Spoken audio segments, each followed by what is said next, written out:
장면은 예고도 없이 피닉스로 급작스럽게 전환되는데 거기서 자칭 이 서사의 주인공이라는 벨라가 자초한 귀양살이를 위해 선인장을 옮겨 심는 처량하기 짝이 없는 제의를 거행하고 있다.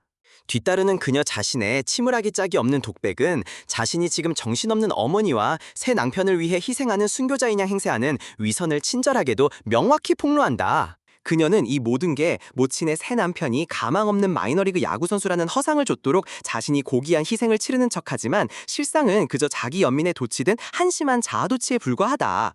그녀의 모친은 누가 봐도 영혼 없는 반대를 시도하지만 이미 자신만의 비극서사에 매몰된 벨라는 미련하게도 이 불행으로 점철든 길을 기어이 가겠다며 생떼를 쓴다. 그녀의 단조로운 독백은 워싱턴주 포크스라는 인구가 고작 3,000명 남짓한 음산한 총구석에 도착해서도 끊이지 않는다. 소문에 의하면 이곳은 미 전역을 통틀어 가장 축축하고 영혼을 잠식하는 최악의 시궁창이라는데 실로 매혹적인 종착지가 아닐 수 없다. 그녀는 이 지역 경찰서장인 부친 찰리를 소개하는데 그는 이 모든 사태에 대해 순도 100%의 체념이 어린 얼굴을 하고 있다. 그는 순찰차에 그녀를 태우고 두 사람은 그의 침울한 작은 집으로 향하는 내내 숨막히는 침묵으로 얼룩진 보는 이가 다 괴로운 드라이브를 감내한다. 그녀의 새 침실은 유년 시절을 기리는 애처롭고 먼지투성이인 성소나 다름없었고 찰리는 그녀의 보라색 침구를 주문 제작했다는 말로 서투르게 대화를 트려 한다. 그러고는 단 하나뿐인 욕실을 공유해야 한다는 비보를 전하는데 참으로 환상적인 환대라 하겠다. 다음 장면엔 빌리 블랙과 그의 아들 제이콥이 나타나는데 이들은 감정적으로 불통인 찰리가 주는 선물이랍시고 뭔가를 들고 온다. 이 소위 선물이란 것은 찰리가 애지중지하는 딸년이 굴리라고 헐값에 업어온 게 틀림없는 녹이 존나게 쓸어 문드러진 폐차 직전의 픽업 트럭이다. 엔진을 재조립했다고 우기는 제이콥은 이 달리는 관짝을 몰기 위해 필요한 온갖 복잡한 절차를 줄줄이 읊어야만 하는 신세가 된다. 그녀가 학교까지 태워주겠다고 제안하자 그는 퀼렛 부족 보호구역 내 학교에 다닌다는 지극히 당연한 이유로 그 제안을 이런 지하에 거절한다. 그녀는 그 굴러다니는 고철 덩어리에 몸을 싣고 등교 첫날을 향해 나아가는데 3월 중순의 전학이라니 참으로 지극히 정상적인 발상이다. 튀지 않으려는 그녀의 천재적인 전략은 에릭 요키라는 이름의 웬 찐따 하나가 거머리처럼 즉시 들러붙으면서 박살난다. 이 필사적인 인간군상은 자신이 안내원이자 지정 점심친구라는 둥 한심한 수작을 연달아 던진다. 벨라는 가상하게도 그의 동행보다는 완전한 침묵 속에서 고통받는 편이 낫다고 주장하며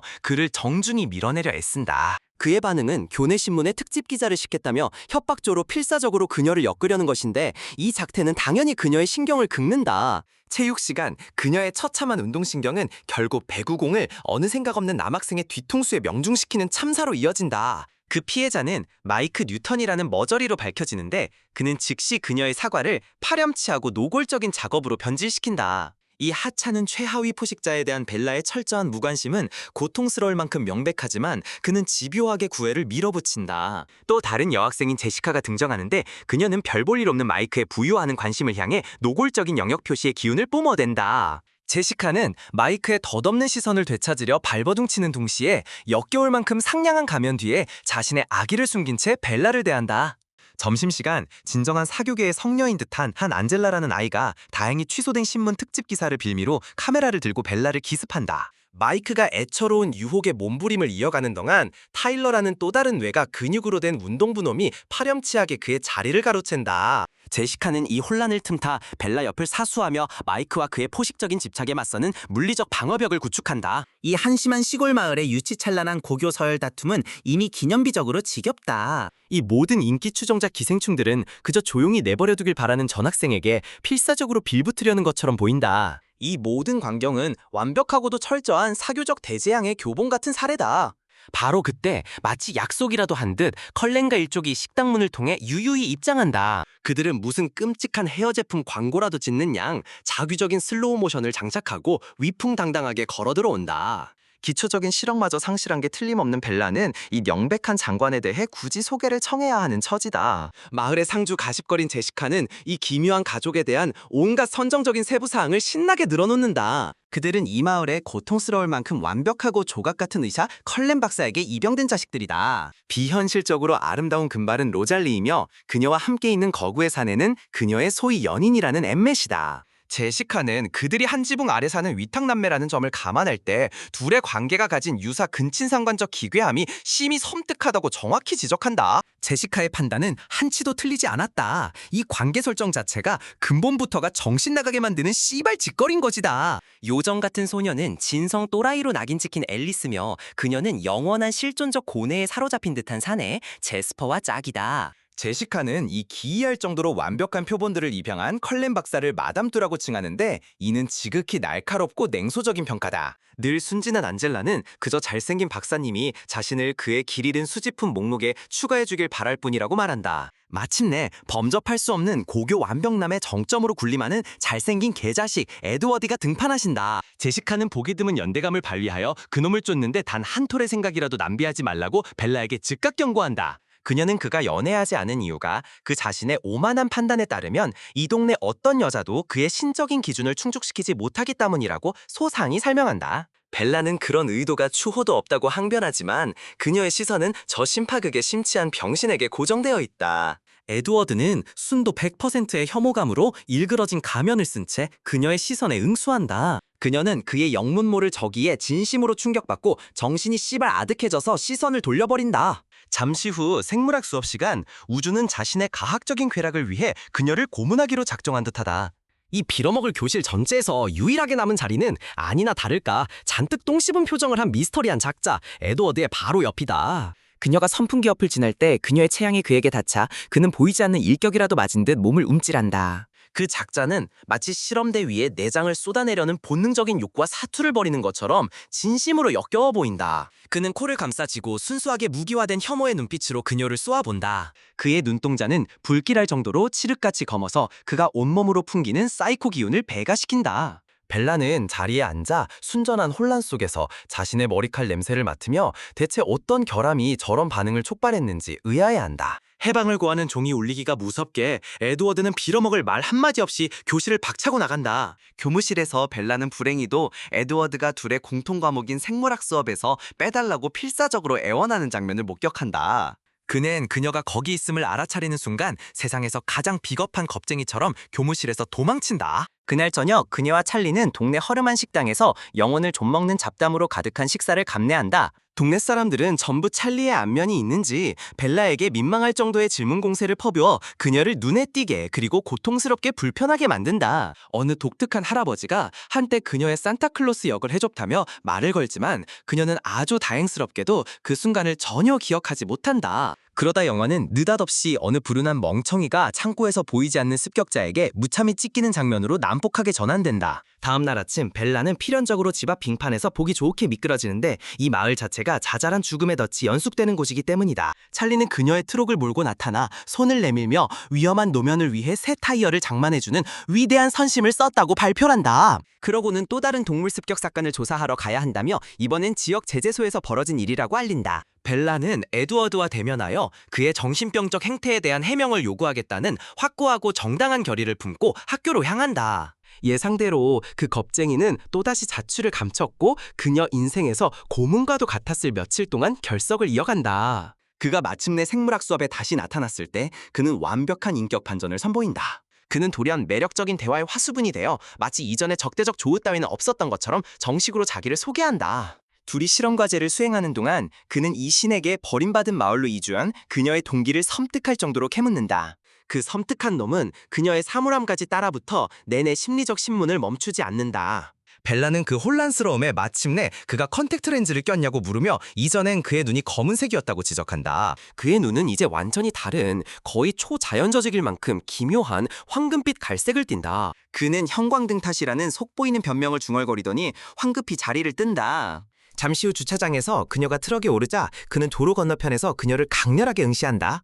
돌연 타일러의 벤이 빙판길에서 통제력을 잃고 치명적인 기세로 그녀를 향해 정면으로 돌진한다. 그녀가 인간 팬케이크처럼 짓뭉개지기 직전 이는 실로 순수한 공포의 순간이다. 바로 그때 허공에서 튀어나온 듯 에드워드가 호련히 나타나 돌진하는 처령으로부터 그녀를 격렬하게 밀쳐낸다. 그는 그 2톤짜리 쇳덩이를 자신의 빌어먹을 맨손으로 막아 세우고는 그 측면에 거대하고도 명백한 증거인 움푹 팬 자욱을 남긴다. 그는 방금 전교생 앞에서 자신의 정체를 까발렸다는 사실을 깨닫고 순수하고 완전한 공황 상태의 얼굴로 그녀를 응시한다. 누군가 방금 목격한 노골적인 물리법칙 위반을 제대로 인지하기도 전에 그는 또다시 군중 속으로 증발해버린다. 병원에서 당황한 찰리가 횡설수설하는 타일러를 상대하는 동안 컬렌 박사는 벨라의 부상을 살핀다. 벨라는 에드워드가 자신을 구한 게 운이 좋았다고 언급하는데 이는 금색이 최고의 절제된 표현이라 할 수 있다. 이어서 그녀는 에드워드가 격분한 로잘리와 다투는 것을 엿듣는데 로잘리는 그가 일가 전체의 비밀을 완전히 족같이 날려먹었다고 정확하게 비난한다. 벨라는 정당하게 에드워드와의 독대를 요구하지만 그는 즉시 그녀가 이 모든 사건을 환각으로 치부하게끔 가스라이팅을 시도한다. 그는 자신이 줄곧 그녀 곁에 있었다고 주장하는 가공할 뻔뻔함을 보이는데 이는 명백하고 반증 가능한 거짓말이야. 그녀는 그놈이 명백히 주차장 반대편에 있었다고 반박하며 개소리 집어치우고 대체 무슨 일이 있었는지 실토하라고 요구하며 일절 물러서지 않는다. 그는 어떠한 해명도 없을 것이며 그저 자신의 개같은 성미에 익숙해져야만 할 거라고 차갑게 통보한다. 그날 밤 그녀는 그 소름 끼치는 작자가 제 방에 있었다는 오싹하면서도 정확한 확신과 함께 잠에서 깬다. 이것은 그녀가 그에 대해 견뎌야 할 길고 긴 강박적이고 스토커 같은 악몽 시리즈의 서막이다. 학교 현장 학습 중에 에드워드는 심리게임을 이어가며 둘의 우정은 불가능하다고 그녀에게 퉁명스럽게 통보한다. 그러고는 앨리스에게 버스가 꽉 찼다고 말하며 벨라가 타지 못하도록 의도적으로 막는 완전히 개같은 짓을 저지른다. 벨라는 마침내 용기를 내어 그에게 다시 맞서며 그가 자기 목숨을 구한 행위 자체를 후회하고 있다고 정당하게 비난한다. 이 중대한 비난에 대한 그의 반응은 발로 떨어지는 사과를 낚아채는 과시적인 묘기를 부리는 것이다. 내 사이코 같은 개 같은 기분 변화 때문에 내가 목이 부러질 지경이야. 그녀가 그에게 쏘아붙이는데 이 지적은 절제의 극치다.